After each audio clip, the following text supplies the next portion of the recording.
Greetings, it is I, Foolish. Welcome to the automotive shop. I'll be your extremely well-lit tarot reader today. I had the IKEA paper lantern and I loved it. I loved it. But it took up half of the room. So now I've had to settle for shop lighting. People, this whole lighting project, and none of this would have been possible if somebody hadn't pissed me off today. Secret to success. Little quick tip for you angry bitches and bastards. For people who don't have much energy, I always recommend that, when they get pissed off or aggravated or frustrated with somebody or something, like gas up on it and then release it. Like let go of the original source of the aggravation, right? Well, that works. That works for people who are, energy deficient for whatever reason. They're sick or they're, they've got a neurological condition or, they just, they're completely assed out. They have been for a couple weeks. But they have to get stuff done. They have to live a normal life, either out of sheer determination to not be beaten by this thing or just the fact that nobody else is around to do the shit. And nobody wants to write a note and pin it to their jackets to get them out of whatever it is. I recommend it definitely. Spite is an inexhaustible fuel. And I feel like people who don't allow themselves to feel some nice healthy spite, or maybe a lot of people, I guess, just aren't even capable of it. I've been practicing patience for, I don't know, decades now.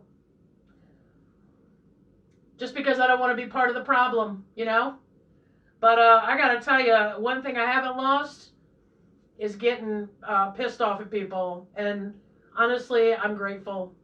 I'm grateful. I get a lot of stuff done that way. I just reconfigured the entire room and I still have plenty of energy left. It's almost 6:00 p.m. people, and normally I'd be completely, getting ready for nun-nice time. Or doing a nun-nice pregame, which is a nap. A nap right around 5:30 or 6. But man, I'm raring to go. For you angry bitches and bastards, just think about the benefit you could derive from training yourself out of continuing to harp on the original source of the anger and just learning how to let it go once you have experienced a rush of pure aggravation and spite. That can be one of the most valuable lessons you could learn while you're here. And I'm here to tell you it's an option. I got a NaNoWriMo done one year that way because my neighbor, super loud, constant noise. Dude cannot just sit with silence ever. And he aggravated me so much that I actually got the NaNoWriMo done. So I'm grateful that I get aggravated. I'm grateful for people being aggravated. I thank them, I thank them. I actually thank them, like, not to their face. I don't think you should be thanking people to their face for being an annoying a-hole. That doesn't go over well. But, using your inside voice. Anyway, here I am in a newly lit, whatever we would call human crate. And I think I dig it. We're testing it out right now. But I have a feeling I'm gonna like it. I wanted to also do a reading for my bag daddy, Colostomy Man. He and I are working on something together. and I want to see how it's going to go. See if there's any pitfalls. See if we're going to be able to get this thing done.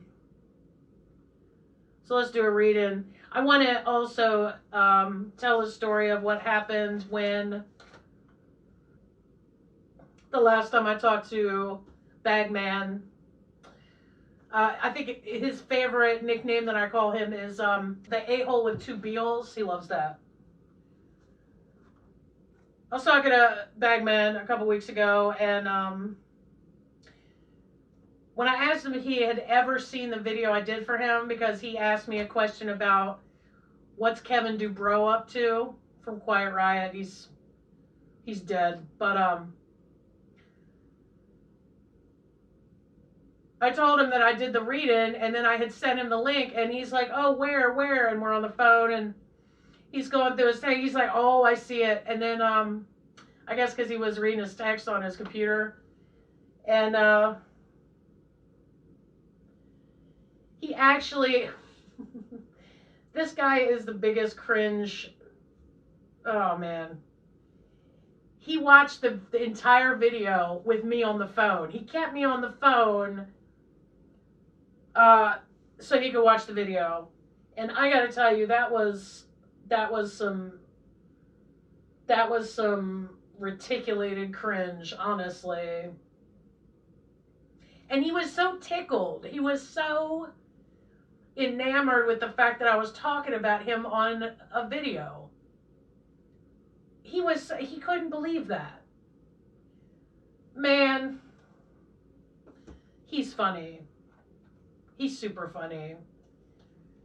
And he just loved that. So now I know if I mention he's gonna get me on the phone so he can watch this one. If I tell him, Well, because it's Bagman, we're going to use a Santa Muerte deck because he and I both love death. We're kind of like, hey man, come and get us anytime. No rush, no pressure. We'd like an end to our suffering, right? But then I remember that both of us are living out of sheer spite. And I think Bagman is also living as long as he can just to make things awkward. Like when he made me stay on the phone while he watched my entire video.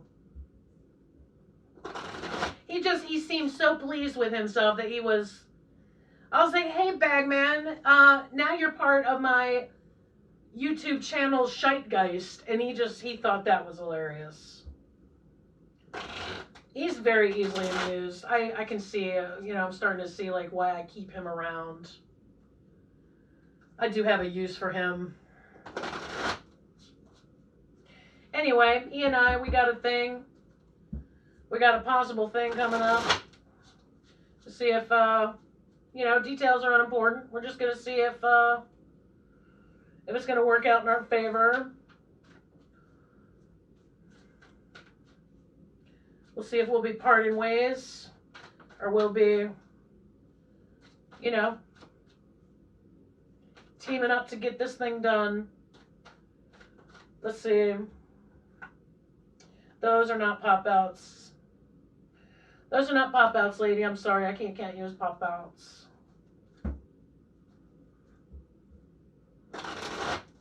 I'll tell you one thing. All this light in here, I need to seriously do some lint rolling on this.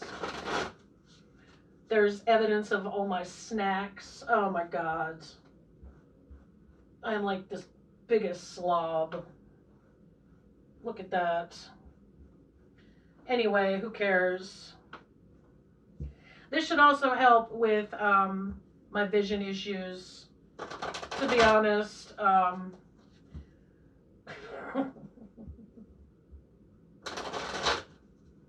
have a hard time down here, especially when I'm doing the mood light in. But I'm not sure if I'm going to like this when I have a migraine. Migraine, you say? Why would you be filming with a migraine? Because I do everything with a migraine. Migraines don't stop me. I used to power lift with a migraine. I would take my my trash can. I named the Void. It's a black trash can, and with me, and just I labeled it so that nobody would think it was, you know, the gym's trash can. And I just set it next to me. But, you know, I gotta tell you know, 15, 20 minutes in to lifting weights, my body seemed to be like, hey, this bitch ain't stopping, so I think we better reschedule this migraine for another time. And you wouldn't think that. You would think the best thing to do with a migraine is to would be for me to lay around, right? But I have almost always found that moving around is the best thing for it. I think it's the log jam mechanism in your body that says, oh no, we got bigger, better things to worry about right now, fellas. Let's just reschedule this migraine for another time. I understand it's hard to even fathom moving around with a migraine. Like bending over was hell. My coach would actually take my shoes off. I looked like a toddler anyway next to him. He was like Thanos and I was like Gamora.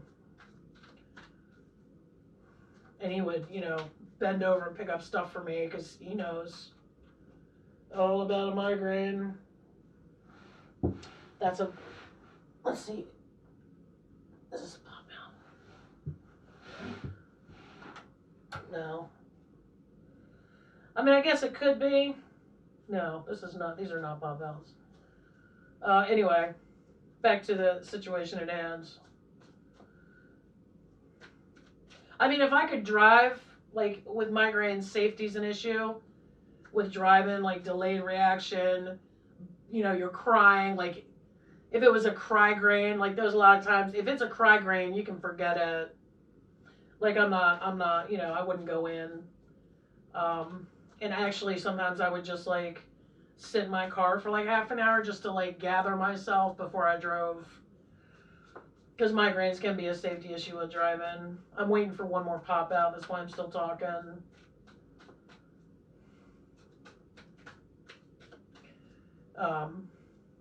But yeah, if I could get to the gym. I competed once with a migraine. Vertigo. Extreme fatigue. It was so funny. There was one time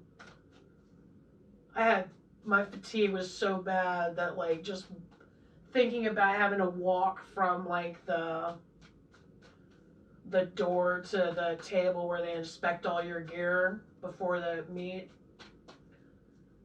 just exhausted me. Like I couldn't even picture like having to walk over there, but it never occurred to me that I wouldn't be able to lift the weight ever. It never occurred to me. That's our pop out, and that's the devil. 3 cards, Bagman. See, aren't you? I mean, I'd be relieved if I were you. Okay, High Priestess. What's that? The 7 of Swords. Oh my god, I could read it. So that's great. That means I can use these cards more often. The Devil. Bagman. Bagman and I. Baghdaddy. Question mark. Are we going to be working on a project together? Man, I hope so. That would be so much fun.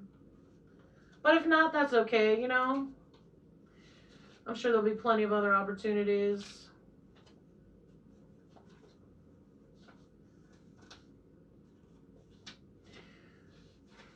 Maybe we'd kill each other. He'd just keep playing, like every time I said a word that had something to do with a song that he knew, he'd just keep playing the song, and then I'd have to strangle him probably. All right. Bagman and I are going to be doing some business together. 3 cards. High Priestess. Beautiful colors. Look, it's she's going kind of Joker, green and purple there. She's reading a book, even though she has no eyeballs. I respect it. Intuition, instinct, clairvoyance, silent wisdom, accepting duality. Take time to contemplate the situation at hand. Profound truth that's not generally seen or acknowledged. A profound truth. I don't even know if I'd recognize one of those. Seven of Swords. Uh-ohs. Oh, noes. No. Baghdaddy. Dishonesty, deception, sneaky. Getting away with something or trying to. Cheating, theft, plagiarism, or stolen ideas. Running away, sneaking off. Going behind someone's back. Phony loyalty or disloyal. Hey, Bagman, that's not fair.